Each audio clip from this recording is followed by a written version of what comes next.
Vive l'école guinéenne. Vive l'école guinéenne. Vive l'école guinéenne. Vive la démocratie. Vive la démocratie. Vive la démocratie. Vive la démocratie.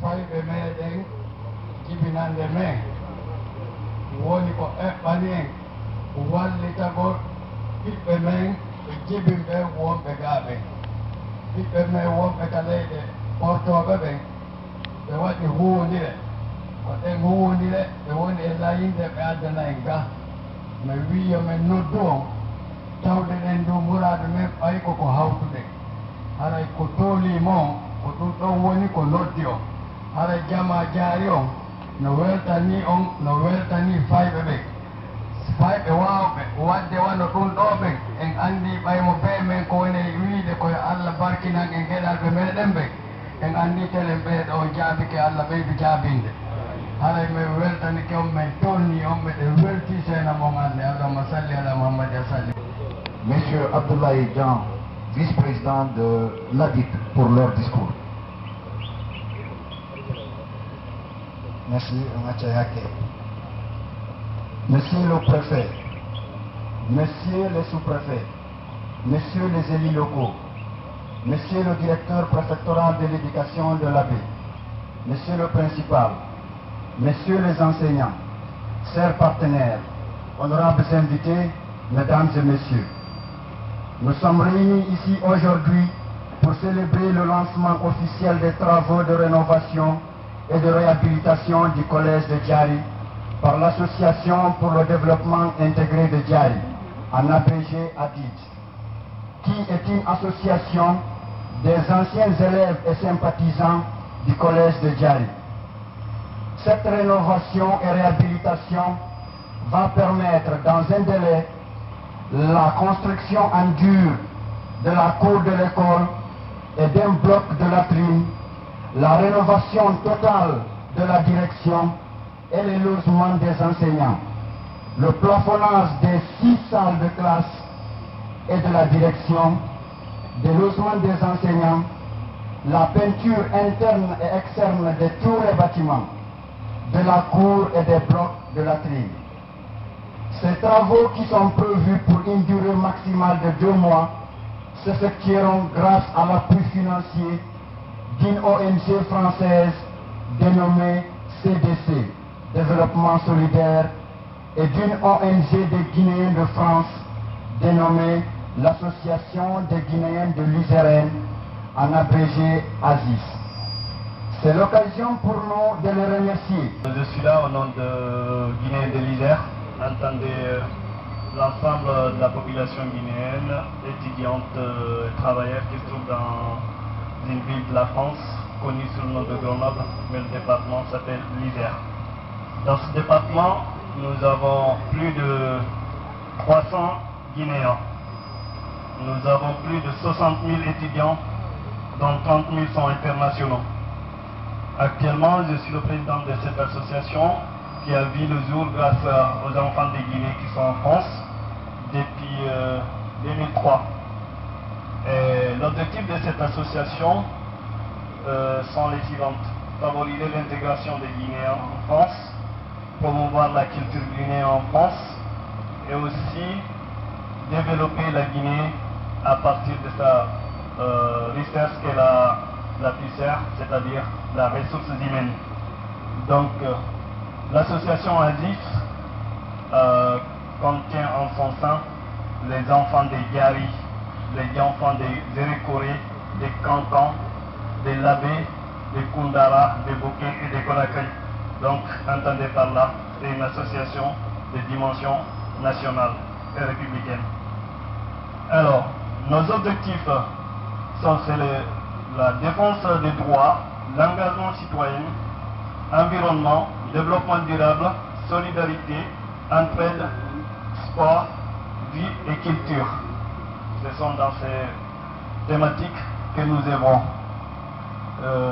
Pour présenter, comme on appelle, quelques activités de cette association, nous organisons à Grenoble depuis 2005 ce qu'on appelle la SECA, Semaine économique et culturelle africaine, dont la Guinée est 4 fois championne en matière de football.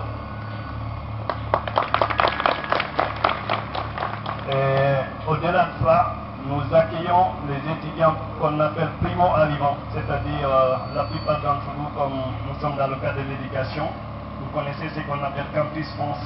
C'est un moyen par lequel les gens partent en France pour des études complémentaires. À Grenoble, nous avons une commission d'accueil de nouveau. Cette commission a reçu cette année 2013 plus d'une dizaine de Guinéens, dont 7 qui sont venus de la Guinée, un de la Tunisie, un de la Russie et d'autres aussi de la ville française qui ont souhaité changer de ville. Donc, et nous sommes connus dans cette localité par nos œuvres et notre capacité d'intégration. Nous faisons d'autres activités aussi au-delà de ça. Là, nous rendons hommage et puis nous félicitons la Caisse de dépôt et de consignation pour le financement de ces projets.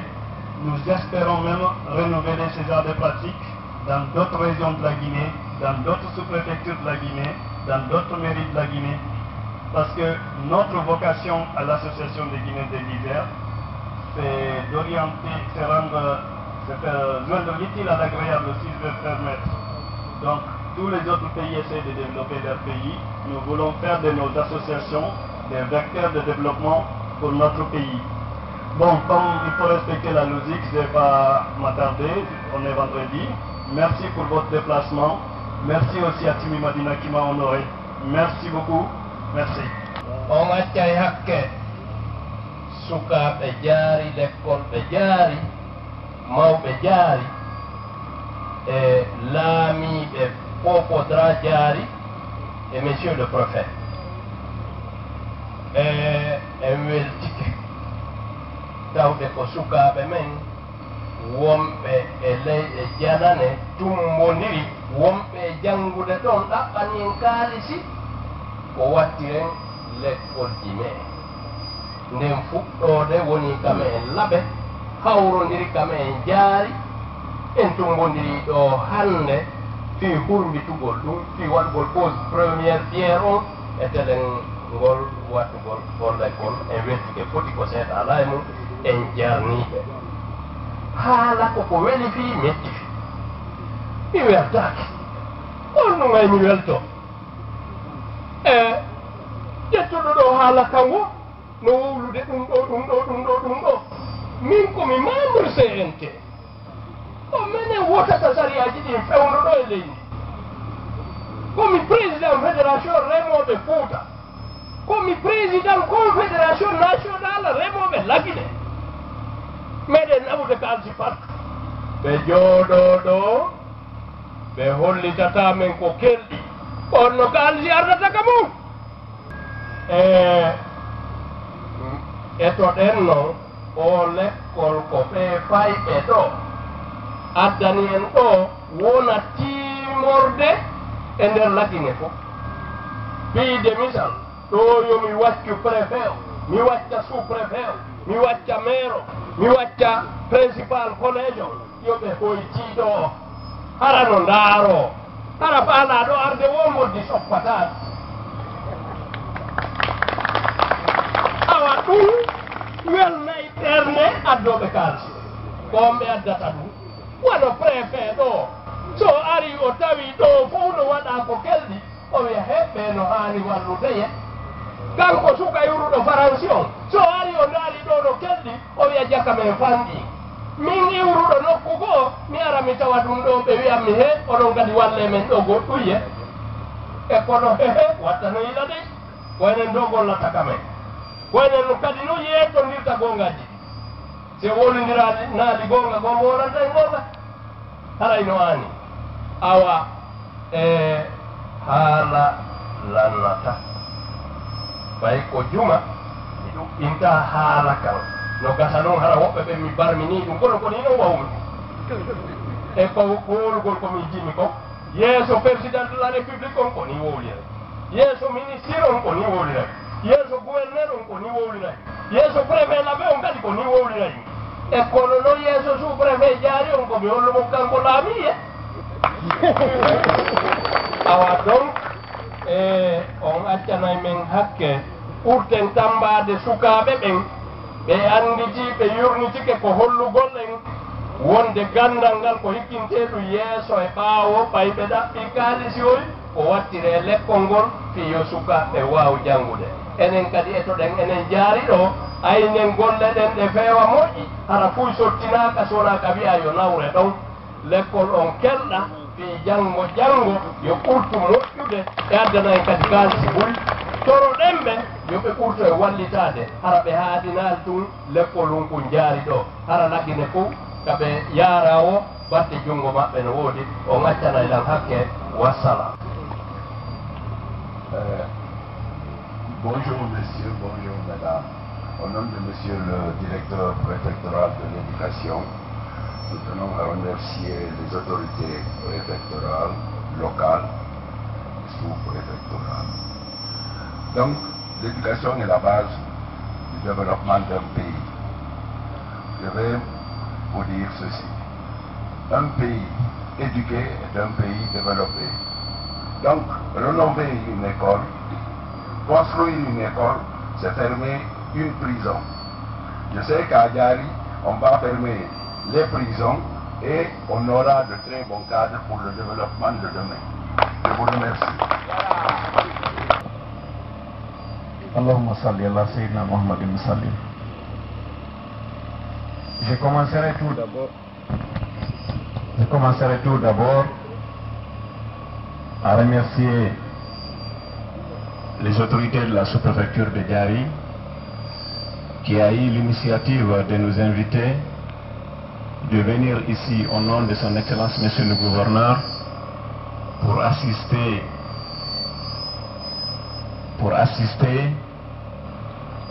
à cette association qui a eu l'initiative et qui a cherché des partenaires à l'étranger pour venir investir dans notre pays, précisément dans leur village. C'est extrêmement important. Ça ne fait pas longtemps, la semaine passée j'étais à Mamon, je suis allé aussi à Saramoussaya,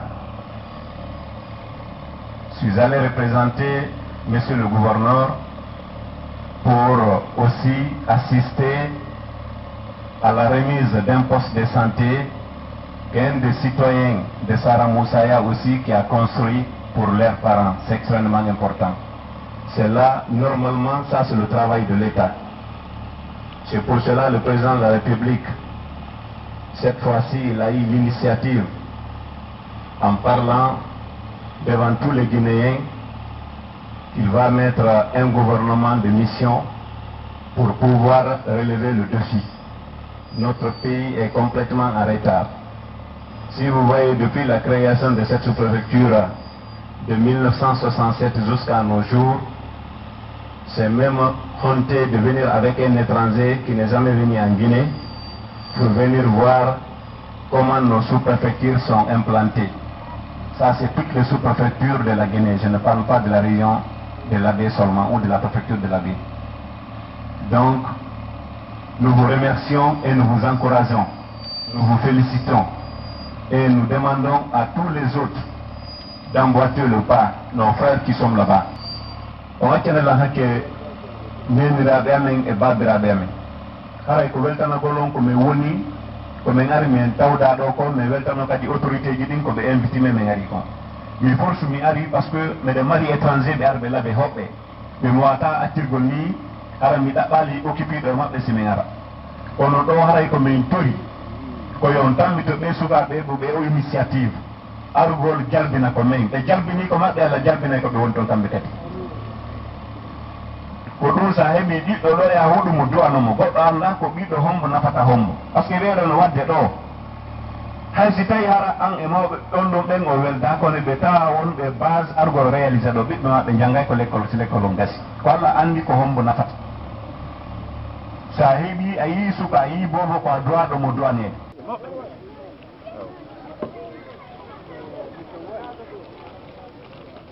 Monsieur le maire. Oui. Monsieur le maire. Où est le frère Moussa? Place, venez. Monsieur là.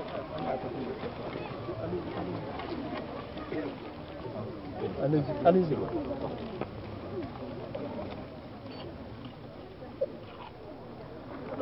Oui.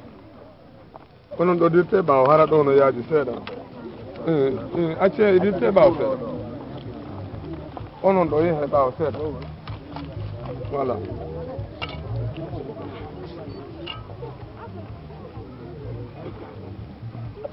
onon ɗo yalte ɓaawo seeɗa onon ɗo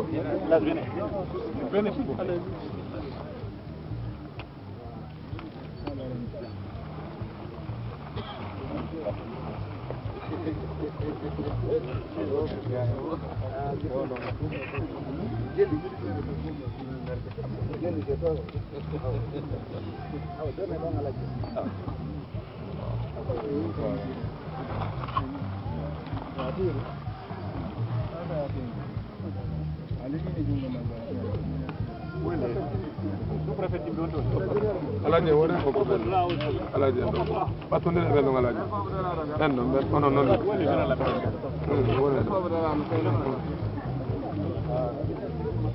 alaji e timmi ɓante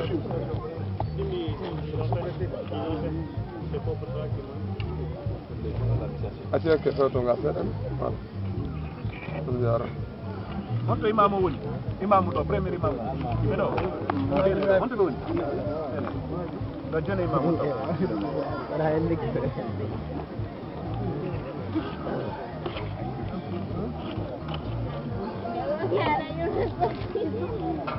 ɓeɗo waɗe